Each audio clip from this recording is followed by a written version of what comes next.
A probe has three parts.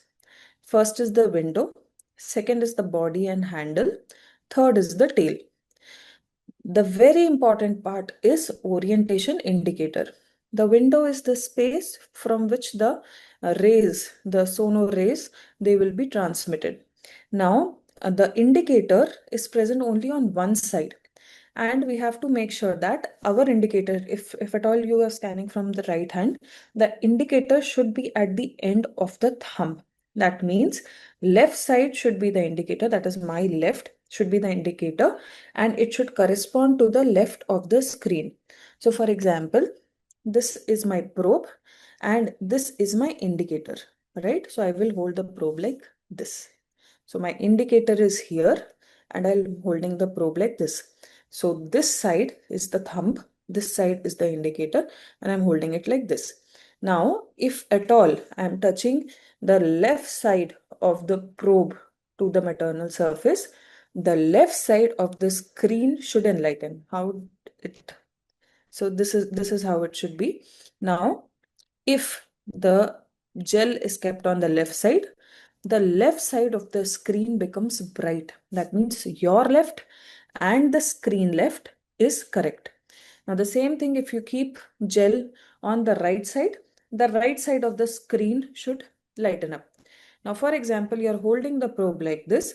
You have kept the gel here, but the right side of the screen lighten up. That means your ulta, you have to rotate the screen, rotate the probe. So not always necessary you need to take a look at the mark, because mark may be different. Sometimes the probe might not have a mark if at all it is an old scanning machine. Looking at the mark is always useful, but getting oriented, probe and directly the screen is the best thing you can do. So as soon as you keep the probe, you touch the screen. Right side should be right side of the screen. Left side of the probe should be left side of the screen. If that is happening, that means you are oriented. So usually the left side of the screen will also have a mark. So left side of the probe will have a mark, left side of the screen will have a mark. So you see everything. You see the orientation, you see the mark on the probe, you see the mark on the screen. All right. So this is how you get oriented to the probe. It takes hardly 2 to 3 seconds, but as soon as you keep the probe, you get oriented and your things become easy henceforward. Now there are a few movements of the probe. I'll tell you, I'll show you how they are done. So for example, this is my maternal surface. Okay. Now I'll keep it straight. Now this is my maternal surface. First is sliding. So this is called a sliding. That means I'm just moving from left to right. Okay. Second is called sweeping. Sweeping is 90 degrees. Forward, backward, forward, backward. Rotation. Rotation is easy. Rotation. Heel. What is heel? This is heel. So how do we walk in heels? One side is up, other side is down. And fan. What is fan? Drop, come back. Drop, come back. So it is that easy, but then not always will one movement give you an answer. So you will have to combine variety of movement. So for example, I might have to sweep, heel, and fan. So to see something which is below, you will have to sweep, heel, and fan. So combination of movements are always there, but these are the basic movements. When I teach my students, I have to tell them that sweep upward, bend or heel this side, fan or rotate this side. So all those things, combination of movements will come. These movements, it is not something very easy to learn, but then it is not something very difficult also. The more you scan, the easier and less time taking it becomes. Moreover, when I started scanning, it was not always difficult that I knew how my movement goes. It is the same way when we drive a car. So after some time, it comes onto your, sixth sense, like instinct. Okay, I have to turn right. Same way in the pro movements, you have to go fan. You have to go heel. All these things, it will come, the more you scan, the more it will do. More importantly is the hand-eye coordination. So if you have a very good hand-eye coordination, ultrasound becomes very easy for us. Now, okay, now we talk, this was about the probe movements. Now we talk about getting, how to get oriented with the fetus. Now, for example, I have a fetus. In what three important sections should I see the fetus? Now, it is a 3D structure.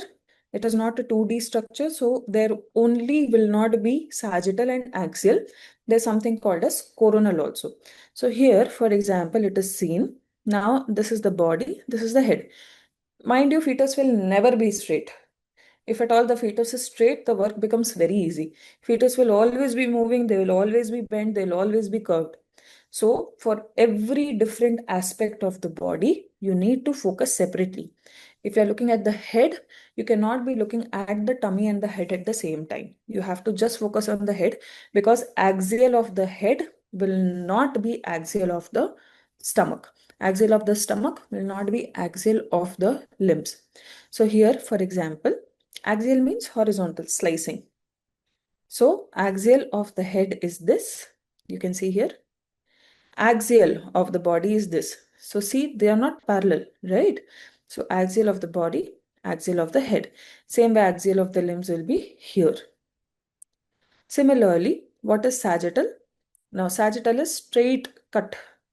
So here also it won't be straight cut. It will be like this and then like this, right? And what is coronal? Coronal is looking from front or looking from back. So this is coronal and this is coronal. So what is different between axial and sagittal? A sagittal will divide the body into right and left. A axial will divide the body into top and bottom. A coronal will divide the body into front and back. So this is coronal. My face will look in, if I want to see my face, I have to look at coronal. If I want to look at the side of my face, I have to see sagittal. If I want to see part of my brain, I have to look at axial. So this is difference between coronal, sagittal, and axial. Got it? Now, all the three planes are important in anomaly scan. There are a few structures which has to be seen in all the three planes. There are a few structures which has to be seen in axial, and there are a few structures which has to be seen in sagittal. So probe movements from one plane to another should be very thoughtful. So if you are in axial, you want to go in sagittal, you have to turn 90 degree. You are in sag, you have to go to coronal, you have to again turn 90 degree but at a different plane. Got it?